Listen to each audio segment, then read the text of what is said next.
ரசூலுல்லாஹி ஸல்லல்லாஹு அலைஹி வஸல்லம் அவர்கள் சொன்னார்கள், தோழரே உங்களுக்கு உஹது மலை தெரியுமா?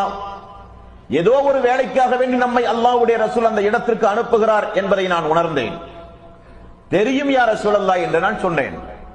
ரசூலுல்லாஹி ஸல்லல்லாஹு அலைஹி வஸல்லம் அவர்கள் சொன்னார்கள், அந்த உஹது மலையை அல்லாஹ் தஆலா தங்கமாக மாற்றி என்னுடைய கையில் தந்தாலும் கடன் செலுத்துவதற்குரிய தீனார் போக மீதமுள்ள அனைத்தையும் ஒரே இரவில் நான் செலவு செய்து விடுவேன். 3 இரவுக்குள் அதை நான் செலவு செய்து விடுவேன்.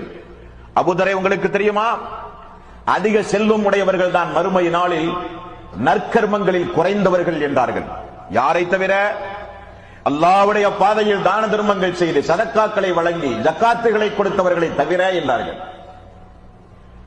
நபிகள் நாயகம் ஸல்லல்லாஹு அலைஹி வஸல்லம் அவர்கள் அந்த தோழருக்கு மேலும் சொன்னார்கள், செல்வம் யாருக்கு அதிகமாக உள்ளதோ அவர்கள் தெரிந்து கொள்ளட்டும் அபூதரே, அவர்கள் நற்பாக்கியத்தில் குறைந்தவர்கள், அல்லாஹ்வுடைய பாதையில் செலவு செய்தவர்களை தவிர என்றார்கள். Download ShareChat.